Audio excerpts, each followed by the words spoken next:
right, today we are diving headfirst into a story of petropolitics, high-stakes power plays, and what it's all got to do with Venezuelan oil.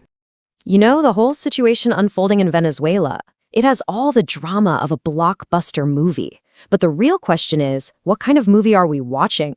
Is this some slick international thriller, or is it more of a bleak political satire? And honestly, the answer to that question could become painfully clear at any moment. The stakes are just unbelievably high, and you can almost hear the clock ticking. So why all this drama? Why is everyone so focused on this one place? Well, it all boils down to one word: oil. America has its eyes locked on Venezuela, and not because it's a nice place to visit. It's about what lies right under their feet. I mean, the scale of what we're talking about here is just staggering. Venezuela is sitting on the world's single largest proven oil reserves. Not in the top 5, not in the top 3, number 1. This isn't just a natural resource. It's the grand prize in a massive geopolitical game. Here's a great way to think about it. It's kind of like finding out that your friend who's always broke and asking to borrow money secretly has a Swiss bank account stuffed with cash. It's this wild paradox of a nation in total economic chaos that is, on paper, one of the wealthiest on Earth. And that, right there, makes it a huge target. But, before we just buy the official story, let's pull back the curtain a little bit. Because the public narrative, it always talks about these noble causes, right? But the real motivations, well, they're usually a lot more down to earth.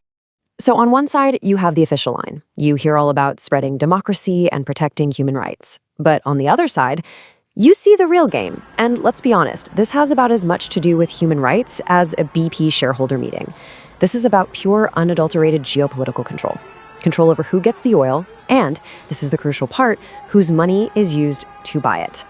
And that right there, that brings us to the absolute heart of the matter. See, this isn't just about controlling a physical thing you can pump out of the ground. It's about controlling the entire financial system that props up the global economy. And that system has a name: the petrodollar. The petrodollar. So what is it? Simply put, it's this global agreement that says when you buy and sell oil anywhere in the world, you do it in US dollars. It is the absolute bedrock of American financial power on the world stage. So controlling all that Venezuelan oil, it isn't just about securing fuel for cars and planes. No, it's about propping up this almighty petrodollar system. It's about keeping American financial power chugging along like a particularly aggressive freight train, just flattening anything that gets in its way. Okay, so you've got this massive, high-stakes confrontation. And like any good drama, it seems like there are two very different ways this could all play out. Two paths that could completely change the future of global power. Now, if Washington actually succeeds, Venezuelan oil becomes this strategic backup generator.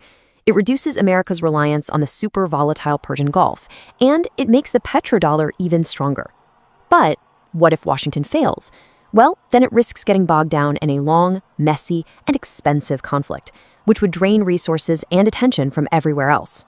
And you better believe whatever happens here won't just be contained within Venezuela's borders. Oh no, the shockwaves from this are going to be felt all around the world. What happens in Caracas definitely does not stay in Caracas. And that brings up a really scary question, one that probably keeps strategists up at night. What happens when a global superpower gets tangled up, when it overextends itself in one big conflict? What happens to everything else it's supposed to be handling? It's like a domino effect, right? Suddenly, attention shifts away from the Middle East. Key allies, maybe like Israel, start getting really nervous.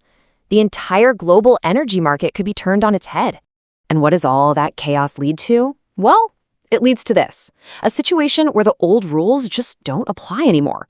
All the predictions, all the careful strategic planning, poof, it all just goes right out the window, making everyone's geopolitical bingo cards completely and utterly useless.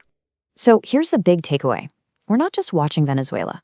What we're really watching is the future being written in real time, probably by a handful of decision makers who've had way too much coffee and not nearly enough sleep.